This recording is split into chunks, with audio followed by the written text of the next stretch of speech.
अरे शांता बहन, आओ आओ, आज बड़े दिनों बाद याद आई। भैया 4 किलो बिरयानी पैक कर दो, आज घर में मेहमान आए हैं, उनसे तुम्हारी बिरयानी की खूब तारीफ की है मैंने, तो कह रहे आज टेस्ट करवा ही दूं। हाँ हाँ शांता बहन, अभी पैक कर देता हूँ, साथ में सलाद और चटनी भी रख दूंगा। बिरयानी बिल्कुल गर्म है, उम्मीद करता हूँ आपके मेहमानों को पसंद आएगी। आपके हाथ की बिरयानी आखिर किसे पसंद नहीं आएगी भाई साहब। ये है किशनगढ़ गांव में रहने वाला मदन लाल, जो उस गांव में बिरयानी बनाकर बेचा करता था। उसकी बिरयानी गांव में सभी को खूब पसंद आती थी। वैसे तो रोज ही उसकी अच्छी आमदनी हो जाती थी, लेकिन त्योहारों के समय उसकी आमदनी और भी बढ़ जाती। ऐसे ही समय बीता। एक रोज घर पहुंचकर मदन हिसाब कर रहा होता है। लो, दुकान से आए नहीं कि फिर हिसाब किताब लेकर बैठ गए। चलिए पहले चलकर खाना खा लीजिए, उसके बाद ये सब करते रहना। ललिता, इतनी कम कमाई से हम अच्छी जिंदगी कैसे जी पाएंगे? नहीं नहीं, मुझे अपने काम को कैसे भी करके आगे बढ़ाना होगा। अब मदन कोई न कोई जुगाड़ लगाकर अपनी लागत कम करके कमाई बढ़ाना चाहता था। इसके लिए उसने बिरयानी में महंगे चावल की जगह राशन के सस्ते चावल डालने शुरू कर दिए। अरे भाई, ये चावल तो बहुत छोटे लग रहे हैं और स्वाद भी इनका अलग है। नहीं रमेश भाई, चावल तो वही है और वैसे भी इतने कम दाम में तुम्हें कहीं और बिरयानी नहीं मिलेगी। नहीं नहीं, वो बात नहीं है, आपके यहाँ की तो बिरयानी लाजवाब है। लेकिन उस रोज भी उसकी कमाई 2000 से ज्यादा नहीं हो पाती। ये देख वो परेशान हो जाता है, इसलिए वो और बचत करने के चक्कर में बिरयानी के साथ सलाद और चटनी देना भी बंद कर देता है। ऐसे ही दिन बीते। एक रोज वो किसी काम से शहर गया हुआ था और लौटते वक्त जंगल वाले रास्ते से घर लौट रहा था। तभी उसकी नजर आदिवासियों के ऊपर जाती है, जो कुत्ते को पकड़कर आग में पकाकर खा रहे होते हैं। ये देखकर मदन लाल उनके पास जाता है। अरे अरे, ये तुम लोग क्या कर रहे हो? इस कुत्ते को पकाकर खा रहे हो? हाँ, हम आदिवासी हैं भाई, और जब हमें खाने के लिए कुछ नहीं मिलता तो हम इसे ही पकाकर खा जाते हैं। बहुत ही स्वादिष्ट होता है, आप खाओगे क्या? अरे नहीं नहीं, तुम लोग ही खाओ। बाजार में चिकन कितना महंगा मिलता है, कितने पैसे तो उसी में बर्बाद हो जाते हैं। तो क्यों ना मैं भी इनकी तरह बिरयानी में कुत्ता डालकर बेचूं। वैसे भी लोगों को तो मांस खाने से मतलब है, फिर वो चाहे मुर्गे का हो या कुत्ते का। ऐसा सोचकर अगले ही दिन मदन लाल जंगल की ओर जाता है और थोड़ी सी बोटी डालकर कुत्ता पकड़ लाता है। फिर उसे काट कर ले आता है और अगले दिन उसी में बिरयानी बनाकर सबको खाने को देता है, जिसे खाने के बाद एक ग्राहक उससे कहता है, अरे मदन भाई, ये क्या, ये बिरयानी में तो एक भी लेग पीस नहीं है, ऊपर से इसका स्वाद भी कुछ अटपटा सा है। अरे अब जरूरी तो नहीं ना कि हर रोज आपको लेग पीस ही मिले, जो बना है उसे खा लो। तभी वहाँ शांता बहन आ जाती है। आओ आओ शांता बहन, बड़े दिनों बाद आई हैं आप। क्या करें मदन भाई, अब महंगाई भी तो इतनी बढ़ गई है, अब रोज रोज तो बिरयानी खाई नहीं जा सकती। अच्छा, अब 2 किलो बिरयानी पैक कर दो। उस दिन मदन लाल खुश था, कम लागत लगने से उसकी ज्यादा कमाई हो गई थी। शांता जब वो बिरयानी लेकर घर आती है और अपनी बेटियों को खाने को देती है, तो उन्हें उसमें से एक अजीब सी स्मेल आती है। छी माँ, इसमें तो कितनी बदबू आ रही है, दिखा तो, आय हाय कितनी गंदी बदबू है। मैं अभी से फेंक कर आती हूँ। शांता बिरयानी बाउल में लिए बाहर जाती है। तभी एक आदिवासी आदमी उससे टकरा जाता है। नजरों में कोई खराबी है क्या, जो देखकर नहीं चला जाता? माफ करना माई, कल से भूखा हूँ, कुछ खाया नहीं है, आपके पास कुछ खाने को है तो दे दो। ये बिरयानी इसे ही दे देती हूँ, वैसे भी पैसे देकर खरीदी है तो बेकार में फेंकने से अच्छा है कि इसे ही खाने को दे दूं, कम से कम बदले में दुआएं तो देगा। अच्छा ये लो, चिकन बिरयानी खा लो। चिकन बिरयानी? आप मुझ भूखे को बिरयानी खिलाएंगी? आपका दिल तो सचमुच बहुत बड़ा है। उस बिरयानी को जैसे ही उस आदमी ने अपने मुंह में डाला तो उसने कहा, क्यों मजाक करती हो बहन जी? ये कुत्ता बिरयानी देकर इसे चिकन बिरयानी कह रही हो? ये क्या बकवास कर रहे हो? मैं एक आदिवासी हूँ, जंगल में कुछ न मिलने पर कुत्ता भी पकाकर खा जाते हैं, इसलिए मुझे अच्छे से पता है कि इसमें डाले हुए पीस कुत्ते के हैं। ये सुनकर शांता गुस्से में आ जाती है। उधर घर जाने से पहले मदन लाल उस दिन भी जंगल से कुत्ता मारकर बोरे में डालकर घर लाता है और घर के पीछे छुपकर उसे लाकर काट रहा होता है। छी, ये आप क्या कर रहे हैं? इसका मतलब आप बिरयानी में कुत्ता डालकर? हे भगवान, आपको शर्म नहीं आई लोगों को धोखा देते हुए? चुप कर तू, धंधे में हर चीज जायज है, समझी?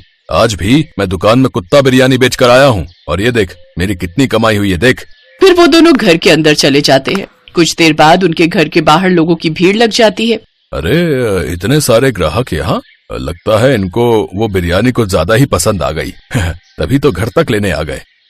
अभी नहीं, देखिए कल मिलेगी। अब आपको कल मिलेगी चिकन बिरयानी। अच्छा, चिकन बिरयानी या कुत्ता बिरयानी? अरे बिल्कुल सही कह रही है वो। है तुम्हारे हाथ की बिरयानी खाकर मुझे सुबह से उल्टियां हो रही हैं। और मुझे तब से दस्त लग गए। भाई साहब जरा यहाँ आना तो। उस आदिवासी आदमी को वहाँ देख मदनलाल हैरान रह गया। इसे अभी के अभी पुलिस के हवाले कर देते हैं। इसे ऐसे नहीं छोड़ना चाहिए। खाने में इतनी मिलावट कर रहा है ये। सब मदन को पकड़ कर ले जाने वाले होते हैं कि तभी वहाँ ललिता आ जाती है और वो सबसे अपने पति के किए की माफी मांगती है। मदनलाल को भी अपनी गलती का एहसास हो जाता है और वो भी सबसे माफी मांगता है। गांव वाले उन दोनों पर दया खाकर उन्हें माफ कर देते हैं, लेकिन मदन अपने लालच के चक्कर में अब अपनी बिरयानी की दुकान से हाथ धो बैठता है, क्योंकि अब कोई भी ग्राहक उसके यहाँ आना पसंद नहीं करता था।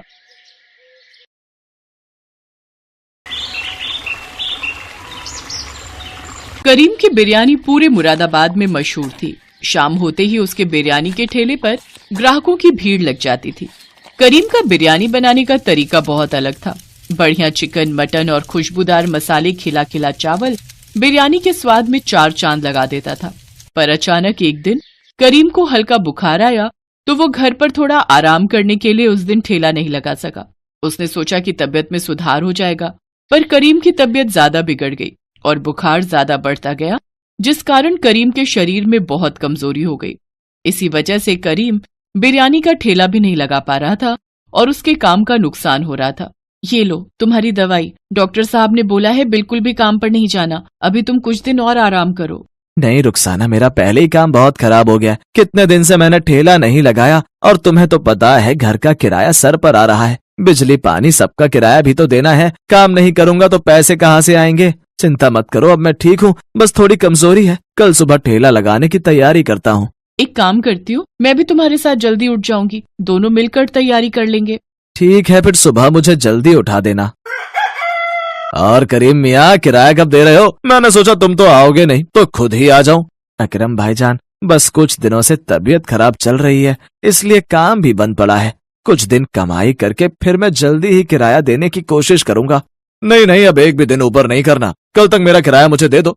वैसे भी मेरे साले की शादी है, मैं कुछ दिनों के लिए परिवार के साथ शादी में जा रहा हूँ, उसके बाद बहुत देर हो जाएगी। शादी के लिए खरीदारी भी तो करनी है। तू कुछ भी करके कल तक पैसों का इंतजाम कर ले, मैं कल फिर आऊंगा। अकरम धमकी देकर चला जाता है। करीम बिरयानी का ठेला लेकर बाजार पहुंचता है, पर अब उसी जगह पर किसी दूसरे आदमी ने बिरयानी का ठेला लगाना शुरू कर दिया। उसके सारे ग्राहक भी उसी ठेले पर बिरयानी खाने लगे, क्योंकि वो बिरयानी वाला करीम से कम दाम में बिरयानी खिला रहा था। इस कारण करीम की बिक्री बहुत कम हुई। करीम परेशान हो गया, क्योंकि अगले दिन अकरम फिर से किराया लेने आ गया। देख करीम, तू मेरा किराया नहीं चुका सका, अब ये ठेला, बर्तन और घर का सामान मैं कबाड़ में बेचकर अपना किराया पूरा करूंगा। चलो लड़को, जल्दी जल्दी सारा सामान उठाओ और ले चलो। अकरम भाई, ऐसा ना करो, मेरे छोटे छोटे बच्चों को लेकर मैं कहाँ जाऊंगा? रात होने को है। अकरम भाईजान सुनो, अल्लाह के लिए मुझ पर रहम करो अकरम भाई। अकरम ने करीम की एक नहीं सुनी, वो उसका सारा सामान उठाकर ले गया। करीम की आंखें आंसुओं से भर गईं। उसने अपने बेटे को गोद में लिया और पत्नी और बेटी के साथ घर से बाहर निकल आया। सुनिए, शाम होने को है, अब हम कहाँ जाएंगे? कोई ठिकाना भी तो नहीं है। थोड़ी देर में दिल्ली की बस आने वाली है, दिल्ली में ही रहेंगे। यहाँ मुरादाबाद में रहने का अब कोई फायदा नहीं। दिल्ली एक बार भाईजान के पास चलते हैं, हो सकता है वो कोई काम दिलवा दे। करीम अपनी पत्नी और बच्चों को लेकर मुरादाबाद बस अड्डे से दिल्ली की बस में बैठ गया और दिल्ली अपने बड़े भाई रहमान के घर पहुंचा। पर रहमान की पत्नी सलमा ने उन्हें वहां रहने के लिए साफ मना कर दिया। देखिए जी, मैं इन्हें यहाँ रहने के लिए इजाजत नहीं दे सकती। आप तो जानते ही हैं दिल्ली शहर में खर्चे कितने हैं। हम ही बड़ी मुश्किल से 2 वक्त की रोटी जुटा पाते हैं। अब इन दोनों का साथ में बच्चों का खर्चा उठाना हमारे लिए बहुत ही मुश्किल है। आप बुरा मत मानो करीम भाईजान, आपको कहीं और रहने का इंतजाम करना पड़ेगा। बेगम, कुछ दिन तो। आप बीच में मत बोलो, बात मैं कर रही हूँ ना। देखिए भाईजान, ये सीधे हैं, ये तो आपको अपना छोटा भाई मानकर यहाँ रख लेंगे, पर सारी परेशानियां तो मैं जानती हूँ ना। छोटी छोटी चीजों के लिए कितनी मुश्किलें आती हैं। रुखसाना, तुम्हारे भी तो मायके वाले रामपुर में है ना, उनके पास क्यों नहीं चली जाती हो? भाभी जान, आप तो जानती हो मेरे मायके में भाभी ही बची हैं, वो भी बड़ी मुश्किल से मजदूरी करके अपने मायके में रहकर बच्चों को पाल रही हैं। अम्मी, अब्बू, भाईजान सभी दुनिया से चले गए। कहते कहते रुखसाना रो पड़ी। कुछ भी हो, अब यहाँ आप लोगों के लिए कोई जगह नहीं है, माफ करना।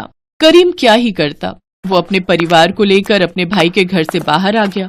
सड़क पर भूखे प्यासे वो ऐसे ही घूमते रहे, ना कोई रुकने की जगह, ना कुछ खाने पीने का इंतजाम। करीम के पास जो भी पैसे थे सारे खत्म हो चुके थे। करीम कुछ देर के लिए बच्चों को लेकर फुटपाथ पर एक कोने में बैठ गया। तभी उसका बेटा